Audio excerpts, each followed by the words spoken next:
Hi again, everyone. This video is sponsored by contribution from Lisa, and here's her story. Hi, Ollie. I sent a contribution for this story, but haven't written you since September. I still watch all your videos, and you're still helping me by proxy. You did 3 videos for me, including a recording about my insanely jealous stepmother, Wiggy Miss Piggy, who supervised access to my dad. He was living in the attic to keep away from her. With my support, he was able to leave her, but after a couple of months, she hacked into his email and found him. During this time, she harassed me to such an extent that I eventually asked my dad to get a restraining order so it would protect me too. Then he collapsed on the way to court and was taken to intensive care, and she promptly took him back to her house when he recovered. He has tried a couple times to get me to submit to her demands, but I have gotten no contact, and I have ignored my covert narc father too. Life is much better now. I can think straight thanks to your advice. I admire you for your fighting spirit in the face of adversity and being true to yourself. It's incredibly brave to be yourself. If people were just a little less judgmental, the world would be a happier place. Narcissists are the most judgmental of all people you can ever come across. That brings me on to my next story. The sorry tale of how my older sister treated me as a child and how her narcissism has hurt everyone in the family, including her own daughter. Growing up, my sister was bad-tempered and violent, especially when she didn't get what she wanted. She would literally hold her breath and make herself go bright red with anger and scream. She used to get me into trouble by telling lies, but always appeared like the perfect daughter to my mom. It was a good strategy, and she always seemed to win. As I got older, I started fighting back. One day I hit her back so hard she never hit me again. Soon as she got older, she had to change tactics to persecute me. She used to sneer at me, dismiss me, make fun of me, and ridicule me. I had no idea that it was having its desired effect as my confidence started to erode in my teenage years. Her favorite jaunt was to ridicule my boobs, which were much larger than hers. At the time, I didn't realize it was due to jealousy. I genuinely thought that my boobs were disgusting. I had no confidence in my body all my life, thanks to this relentless onslaught as a teenager. We both left home the same year, and she found herself the sweetest, most wonderful man who would do anything for her. I just attracted one narc after another until eventually I realized I was a danger to myself and stopped dating 8 years ago. My sister had a daughter in 1986 and I had a daughter in 1992 who I raised on my own. Her narc father abandoned me when I got pregnant. My sister did everything she could to keep me away from her daughter and never let me spend time alone with her. The same as my stepmother had always done with my dad, coincidentally. I have a very close relationship with my daughter, and she is my best friend too. My sister, on the other hand, mistreated her daughter so badly, including being violent and controlling, but never in front of her husband or anyone else. This was witnessed by my daughter when she stayed at my sister's house overnight sometimes. My sister eventually threw out her husband and gave her all the money, including the house, and then my sister threw her daughter out of the house while she was still in the middle of her school exams. My niece went to live with her dad, so their relationship has never been good, to say the least. Meanwhile, as a young adult, I needed to prove to myself that I wasn't all the things my narc sister told me I was. So I worked incredibly hard over the years and now have a very successful career. The more successful I became, the more my sister hated me. I heard from cousins that she had told them I had been having an affair with her husband for decades and that I would have sex with him when she was asleep. She told them that I used drugs and I slept around and lots of other complete lies. I didn't confront her because I didn't want to betray the confidences of the members of the family that had told me what she was saying behind my back. Instead, I just had less contact with her. Eventually, it got to the point when I would only see her at Christmas if she came to my mother's house. Let me say something about these people who say stuff behind the narc's back and never confront them. They're not your friends. They're not your friends because the old adage goes, if you're talking about them, then what are you saying about me? Back to the narcissist. Remember, the enablers and the information and the criers, the crying goes both ways. So they may be crying to you about the narcissist, but they are also telling the narcissist everything you say. Okay, and that doesn't necessarily mean that the crier, because they're never admitting what they're telling you, but they'll run back and tell her to keep her going, to keep you the bad guy as well. You see, it seems like those are hard accusations to say your own sister is screwed my ex-husband, doing drugs.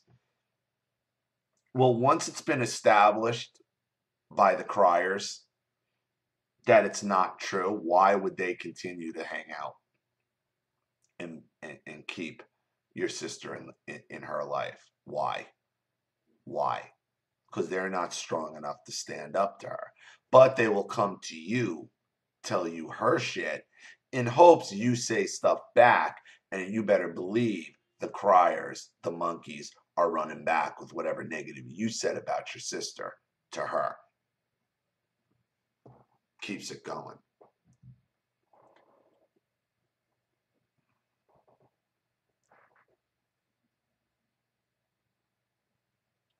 When my mom had major surgery 3 times over 3 years, my sister offered no help. I live 3 hours away from my mom and she lives 10 minutes away, but I did everything to make sure my mom was well looked after and stayed with her for weeks. My sister was nowhere to be seen. My niece had 3 children, but my sister became very controlling of her family. One time, my pregnant niece had to run out of her own house to escape her mother, leaving one child behind because of my sister's violent behavior. Needless to say, my niece has now been no contact with her mother for over a year now. It was my niece that pointed me towards narcissism in your YouTube channel, which I am extremely grateful. My stepmother never liked my sister before and had little contact with her, presumably because they were like peas in a pod. Last summer, my stepmother told my sister that I was supporting my dad, who was desperate to leave home to escape the abuse at the time. And suddenly they have a common enemy. Exactly. So my sister then visits my dad and stepmother in the US, and now I am the one that has torn apart my sister's relationship with her daughter, just like I did between my dad and his wife, and like I did between my sister and her husband. You were right when you say I was always the scapegoat. Right. Look, enemies make great partners if they have a common enemy. So, you got to kind of look at it. I look at it like, you know, it's why like Russia deals with China and Iran because they all have the common enemy, the Western world, the US, the UK. Okay. So even though, they have politically don't really agree with anything, they will join up to fight a common enemy, you. If you don't knock it off.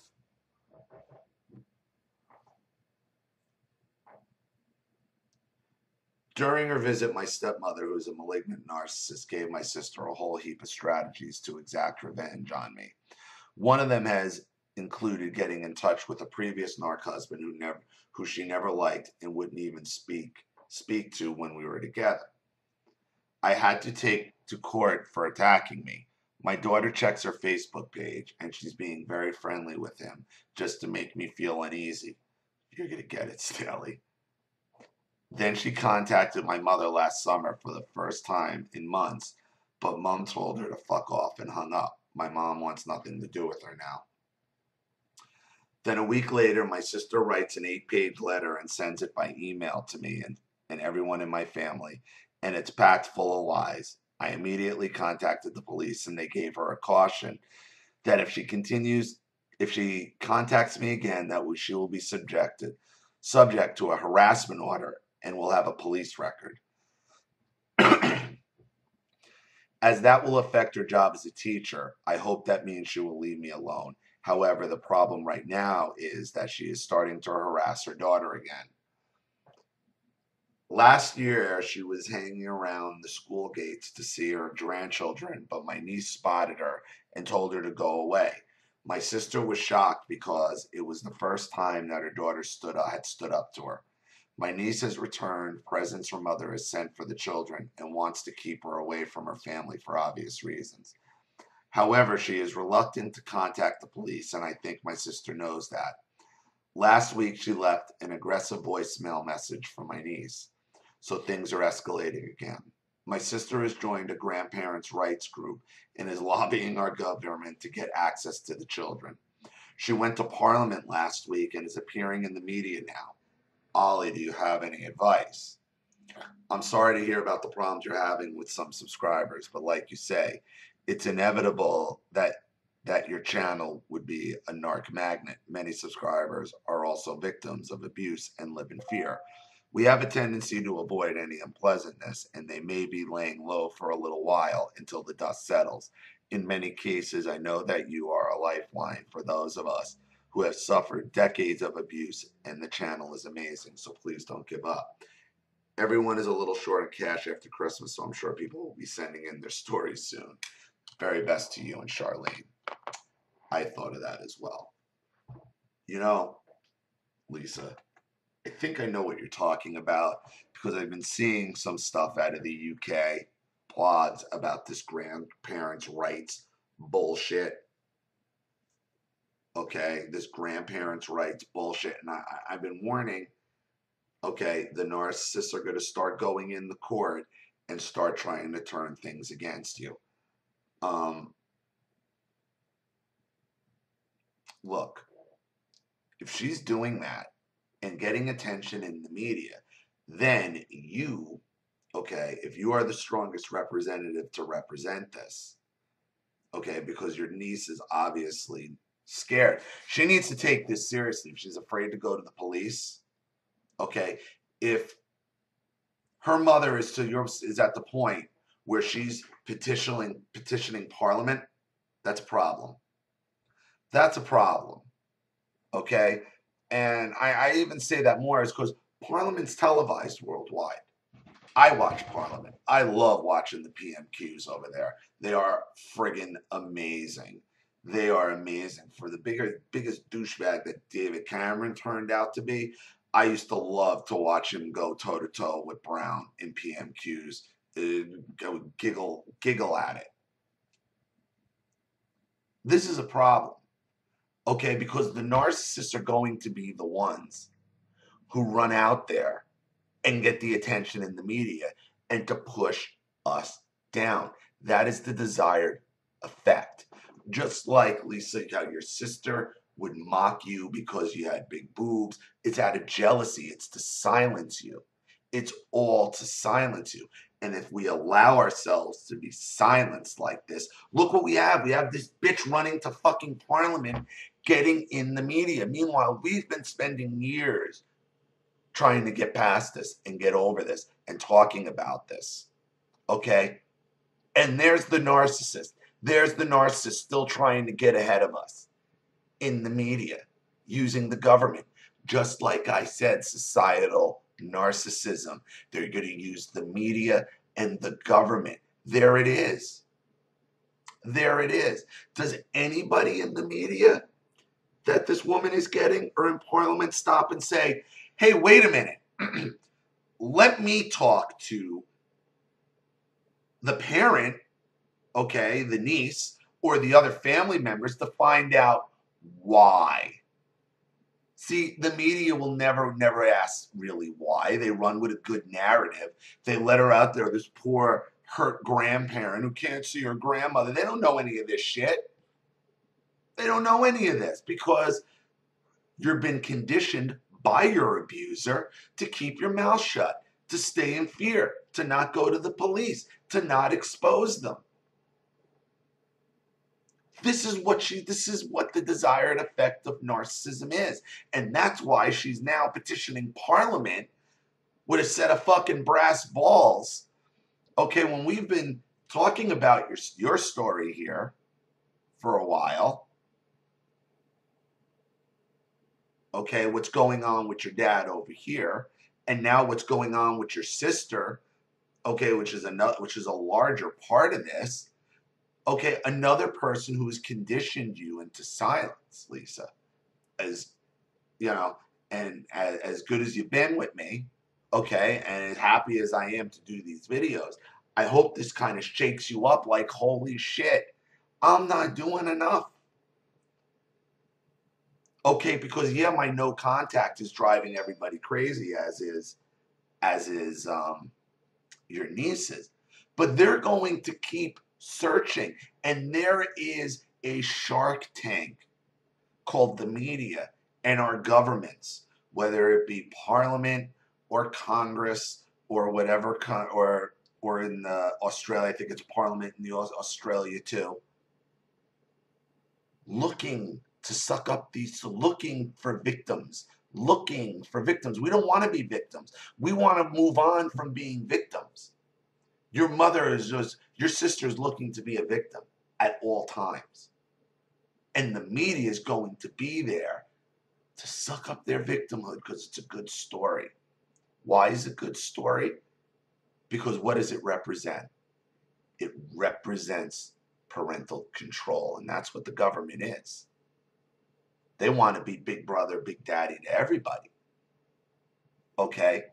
They want to make sure everybody else stays in check. They need to keep those checks and balances in line, because if you're not listening to mommy, then you sure as shit ain't going to listen to them.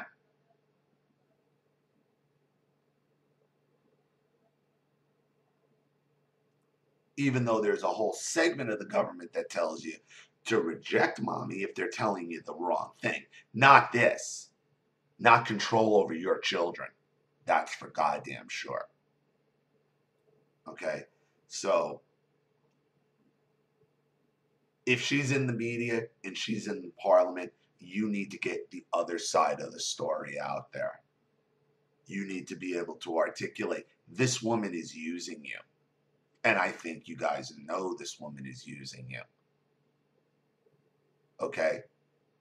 She doesn't get to decide what's best for my child or my niece, and the mother does. That's just government overreach. Okay? And I guarantee you, none of this media she's getting, none of these government officials she's gone to has even attempted to reach out to your niece or anyone else in the family to find the other side of the story. They'll just give her the fucking platform and let her run with it. Okay, and we can't let that happen. So keep me apprised on this one. Okay? You guys wonder why I keep screaming about government and the media and the societal narcissism. This is it. This is it. And if you don't get this out there, you're going to miss it. Because you cannot let this woman try to control some kind of parental rights narrative. Because if it starts in the UK, okay, believe me, they'll be bringing it to Canada, bringing it to Australia, bringing it here. At least they'll be trying, these people who are into international law anyway. So thank you so much again, Lisa, for your contribution, and thank you for your story. I really appreciate it, and please keep me apprised of this one, because this one really got my ire. Thank you to everybody watching. Please leave any opinions or advice in the comment section below. And again, if you want your story read on the channel, you have a topic you'd like me to cover, you have a narcissist you'd like to expose, or you'd like to set up a private Skype or a private video made, you know what to do with the email and PayPal links in the description box. I'll have the video right back to you. And if you like this video, made it so far, please be sure to like the video and subscribe if you haven't. And when you do subscribe, please click the bell so you'll get notified of all my videos. This is Ollie Matthews. Thanks for watching. See you all again soon. Bye.